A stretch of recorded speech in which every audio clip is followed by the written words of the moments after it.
Salutations camarades, ici Papy Dagoba qui te souhaite la bienvenue dans la taverne résistante de Férix. On se retrouve aujourd'hui pour un petit best-of des coups de gueule, constats et autres prises de position dans ce nouveau milieu d'entertainment que l'on se bouffe depuis plus de 15 ans. Mais attention, il n'est pas question dans cette vidéo d'encenser la haine ou la négativité, comme il n'est pas non plus question que je vous demande d'adhérer à tous les points de vue que vous allez voir et entendre. Non, si je fais ça, c'est par rapport à ce qu'il s'est passé. Il y a 3 jours de cela, sur cette chaîne, une décision importante que j'ai prise.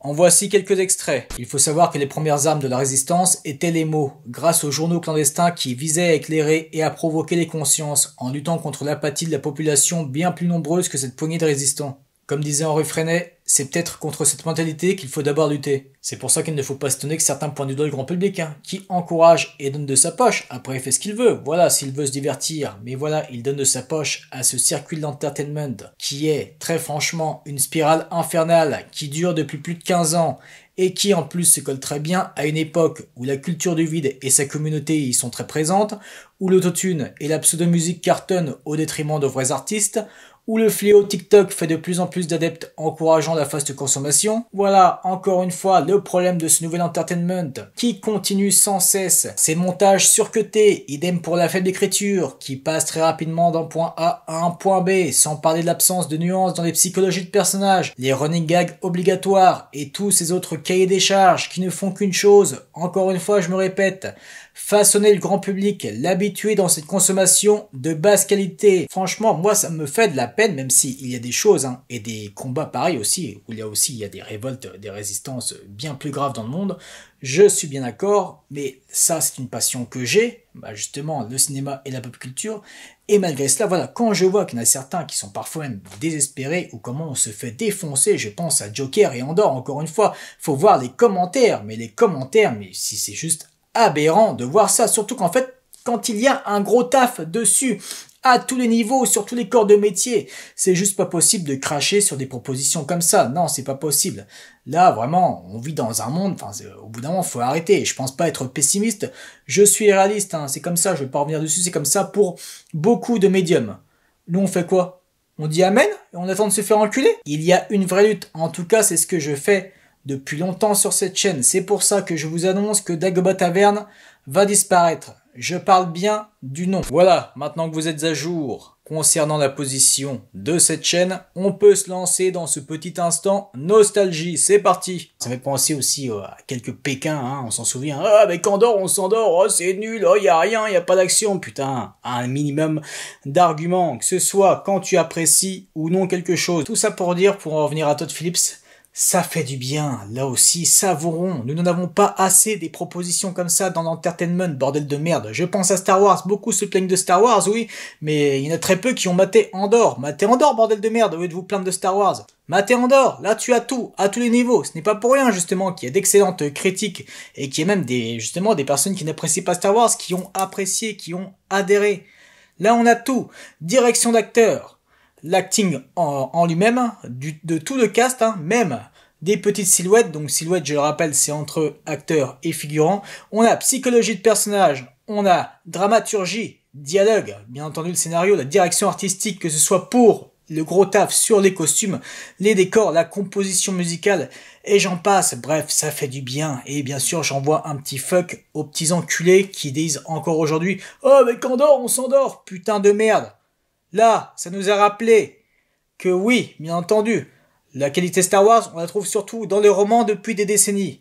Mais ça nous a rappelé que Star Wars est avant tout une dystopie et qu'il y en a pour tous les prismes. Ça a toujours été comme ça Star Wars. Il y a toujours eu différents genres. Ouais, vraiment, je ne peux pas. Ceux qui crachent sur Andorre, c'est pas possible. Comme ceux qui crachent sur Joker. Vous vous souvenez aussi, il y a 2 ans. Je me répète, mais voilà, les commentaires des beaufs que j'avais lus. Après, je les appelle les beaufs comme ça, parce que j'ai pas envie de dire le grand public dans son ensemble. Non, c'est dans le grand public. Il y a une petite partie qui casse les couilles et qui la ramène trop.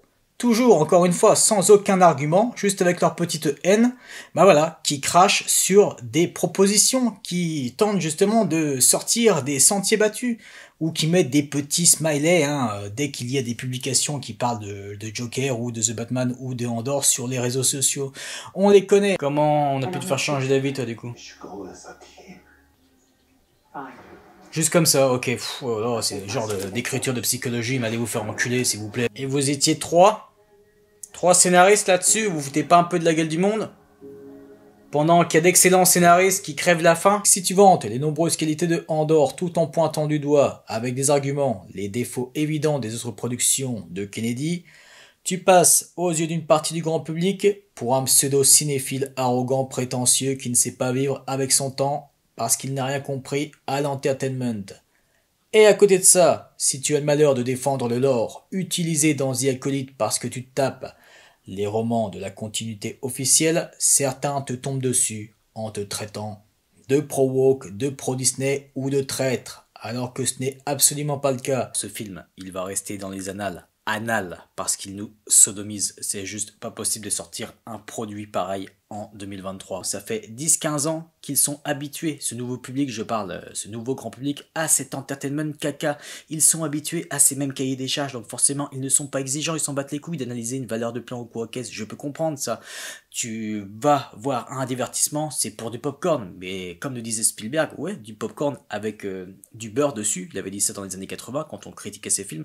Mais là, c'est du popcorn avec de la merde dessus, s'il vous plaît. Les 55 premières minutes, une purge totale, que ce soit au niveau de la direction artistique, de la réalisation, du scénario, des dialogues, des vannes, mais des vannes comme ça, c'est pas permis. Déjà, vous savez que je déteste les vannes de merde du MCU. Je chie dessus, clairement. Mais alors là, c'est juste pas possible.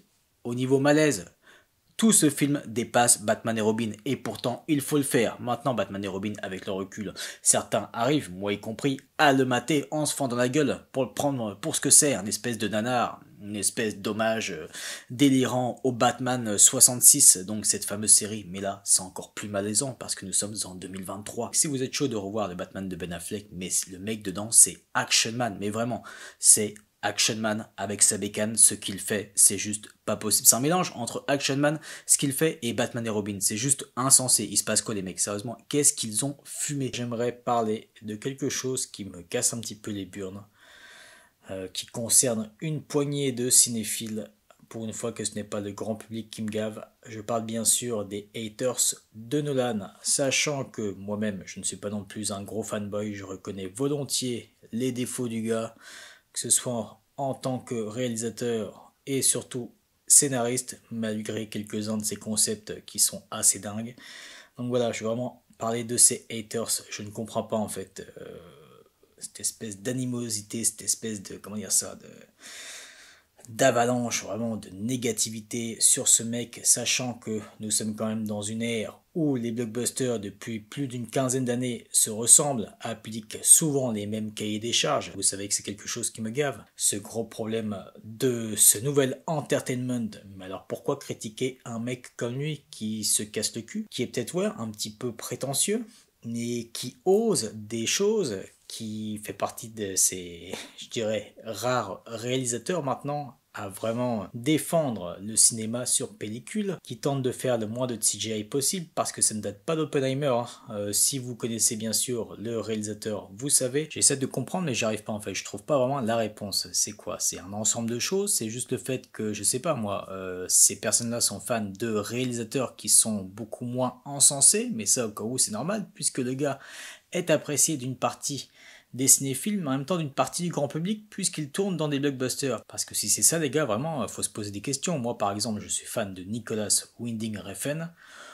Alors je pense, même parmi la communauté cinéphile, on est vraiment un cercle fermé, ses admirateurs à Refn, et on ne voit pas gueuler pour autant. Enfin, peut-être que ce n'est pas ça, mais j'essaie vraiment de trouver une réponse en fait. Et encore une fois, je ne parle pas des personnes qui critiquent objectivement. Non, non, vraiment cette petite poignée de haters. Quel est le problème? Surtout que le gars tente d'innover certaines choses au fil de ses films. Il suit son propre mood, et c'est très bien comme ça. Surtout que c'est un mood, on va dire, artistique. Je pense par exemple à l'utilisation du noir et blanc dans Oppenheimer. Il a très bien pu se contenter de filmer justement son format en IMAX et ensuite faire le noir et blanc à la post-production, donc au montage si vous préférez, et non, il s'est cassé le cul à créer une équipe pour développer sa propre pellicule IMAX en noir et blanc. Je veux dire, on en est quand même là. Si t'es fan d'Autotune ou d'Aya Nakamura, tu peux te barrer. Si t'es fan de Bernard Minet, tu peux rester.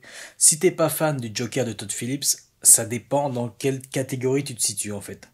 C'est-à-dire que si tu es une grande gueule comme un Jean Beauf que je te montrais, ça peut faire grincer des dents. Le vrai cinéma, moi je sais ce que c'est, je sais ce que ça vaut, et je sais en parler. Trop bien de voir des gros barbus chanter et faire du piano, waouh, super, super intéressant dans une série de zombies. Et ça je veux voir, de l'action, du feu, des flammes, des explosions, Michael Bay.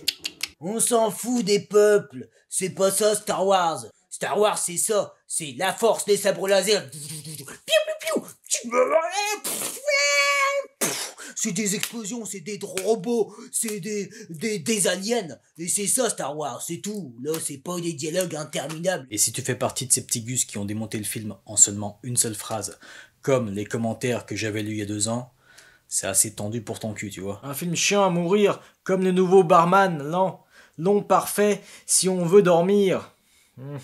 T'es aussi qu'un platiste ou quoi toi? Et tous les pseudo-puristes vont te traiter d'un culte et te sortiront, tu peux aller voir Marvel, Yana. Et bah va voir Marvel justement, espèce de Et là il dit en général, les gens intelligents regardent la bande-annonce et savent donc très bien qu'il n'y avait pas Batman, tout à fait. C'est que t'as un problème au cerveau. Si tu t'attends forcément à du mainstream rien qu'en regardant les valeurs de plan, la photographie, l'étalonnage de la bande-annonce, on voit rien là. Oh c'est trop sombre et tout. Alors que dans nos royaumes, là vraiment c'est trop sombre. Oui, les 3 Spider-Man, on voit que dalle, c'est illisible. Là c'est sombre. Est-ce que ça aussi c'est le genre de petit running gag de commentaires qu'on voit un petit peu. Surtout pour The Batman aussi. Oh ouais, trop sombre, on voit rien. Ouais, je suis obligé de prendre une torche. Je suis obligé de régler mon téléviseur. Et bah déjà, règle ta connerie correctement parce que depuis la naissance, ce n'est pas très bien fait, tes parents. Et si tu n'as pas aimé mais que tu as malgré tout expliqué tous tes arguments, c'est-à-dire un commentaire ou une critique bien construite, voilà, on ne crache pas dessus gratuitement, eh bien on peut malgré tout s'entendre. Et si bien sûr tu as apprécié cette proposition d'auteur au milieu de tous ces blockbusters qui usent des mêmes moules et des mêmes cahiers des charges, qui commencent vraiment à casser les couilles, voilà, de l'audace, ça fait du bien, une photographie travaillée, idem pour une bonne réalisation, des bonnes valeurs de plan, une vraie direction artistique, en plus d'être un hommage à la valse des pantins, eh bien écoute, ça veut dire qu'on a un prisme similaire. Ça se ressent quand t'es pas sous le poids d'entertainment, quand tu ne suis pas les cahiers des charges, ça se ressent. Donc bref, là, faut vraiment que ça se réveille, surtout là, cette fin de saison, faut y aller les gars. Faut y aller, moi comme je l'ai dit, je ne retrouve plus du tout cette patte que j'ai appréciée malgré tout dans The Mandalorian saison 1 et 2. Oui bien sûr, ce n'était pas du dingue, mais au moins c'était simple, basique, comme un serial. Bref, j'en ai déjà parlé, je préfère, je l'ai déjà dit, hein, entre du simple et du basique, comme les 2 premières saisons, et cet entertainment vraiment merdique à tous les niveaux, avec en plus...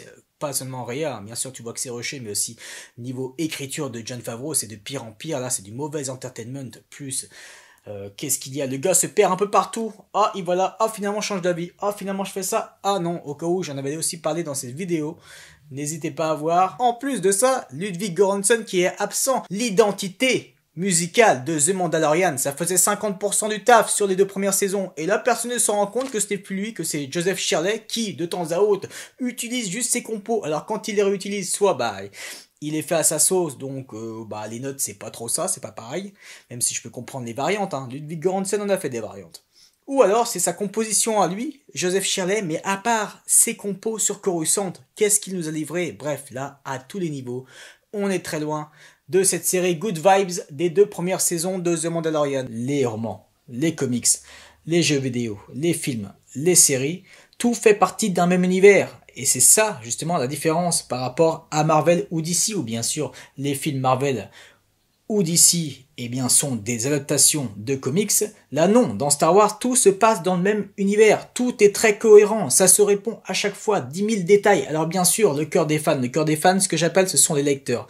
Les lecteurs comme moi qui se bouffent le canon Star Wars. Parce que oui, on peut dire que Disney, bien sûr, a un peu foiré Star Wars, ou même l'a malmené, comme je dis parfois, c'est clair sur ton live action, mais par contre ce qui est très bien, et ça c'est grâce à Lucasfilm Publishing, voilà, et ça fait quand même partie de Disney malgré tout, c'est le canon. De toute façon Warner a toujours fait les mêmes choses, hein. Les mêmes conneries, ça a été répété avec le Justice League de Whedon, on va pas revenir dessus.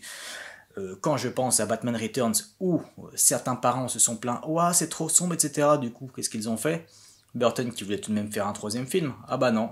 on propose quelque chose de plus blockbuster, de plus lumineux pour bien sûr avoir Batman Forever et Batman et Robin. Ils refont à chaque fois toujours les mêmes conneries. Donc le DC, c'est pour ça, moi, ça m'intéresse pas d'en parler. C'est pour ça que j'ai fait ce petit avis, on va dire. Et pour ce qui est de James Gunn, ce qui va arriver, je m'en contrefous aussi. Non seulement je n'aime pas sa patte à ce mec, mais je m'en fous. Surtout que ça va revenir, j'imagine, à quelque chose de plus classique encore. Comme si on n'a jamais eu assez de classiques. 80-85% des mêmes cahiers des charges, on les a sur la majorité de ces blockbusters. C'est pour ça que j'apprécie les Elseworlds d'auteur. Arrêtez, pourquoi Twilight? Le gars, c'est ça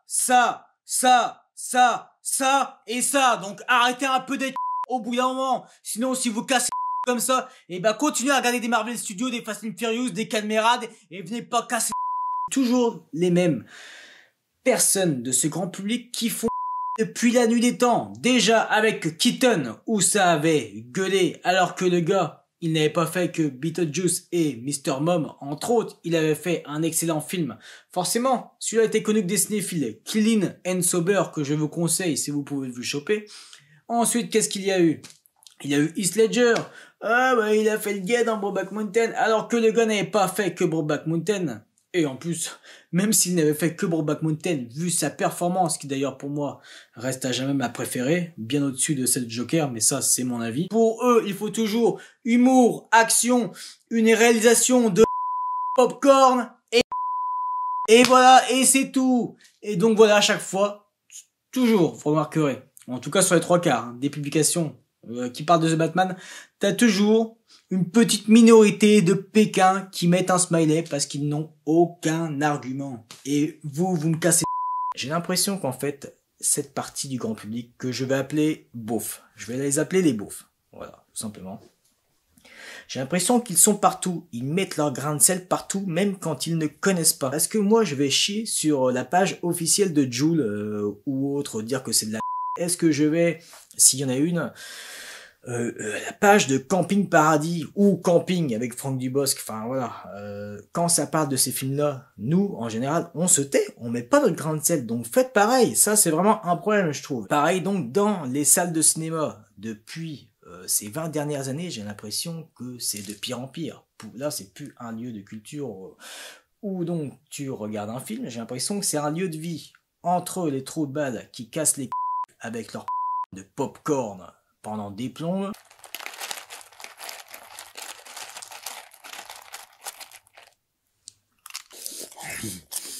C'est rudement bon dedans.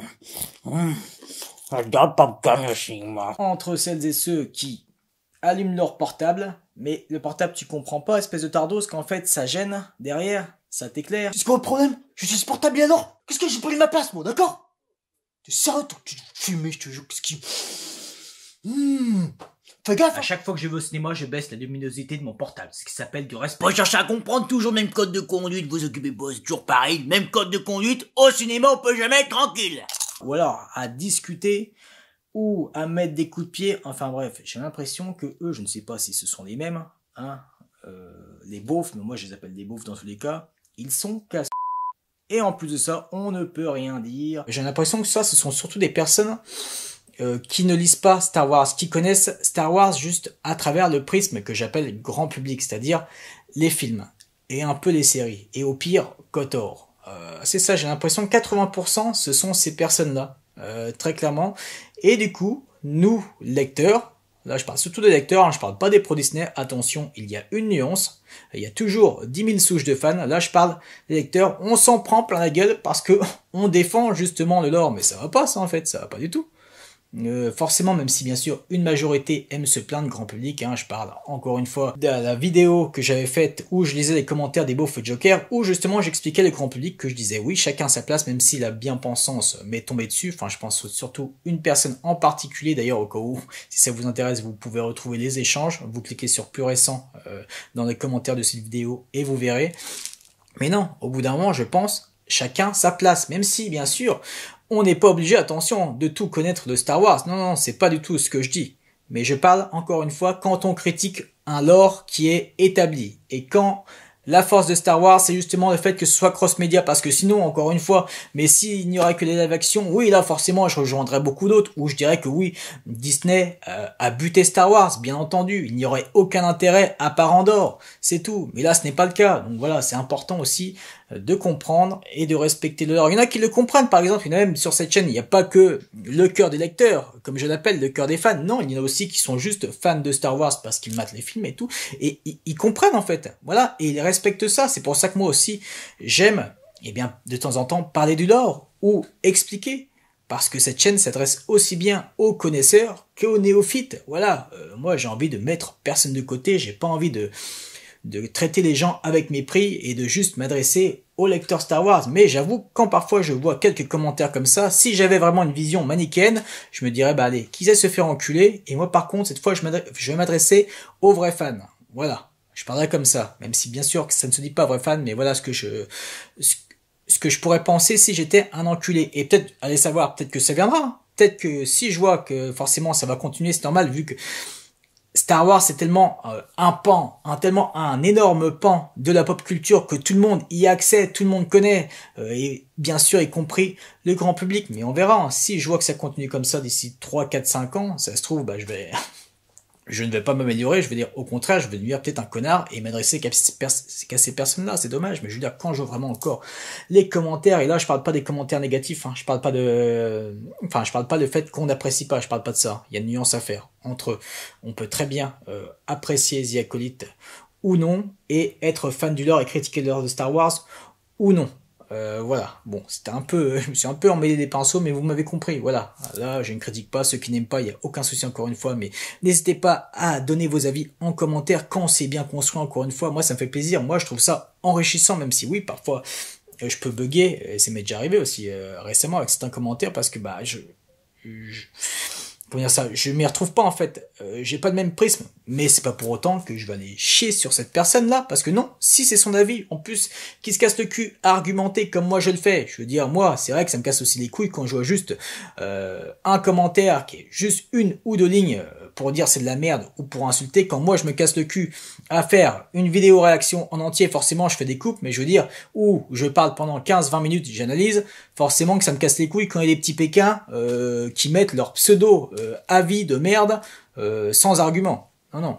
Voilà, encore une fois, mais bon, ça, personne ne le comprendra. Chacun son Star Wars, on a tous un prisme différent, et surtout, c'est important de pouvoir s'exprimer correctement avec des arguments.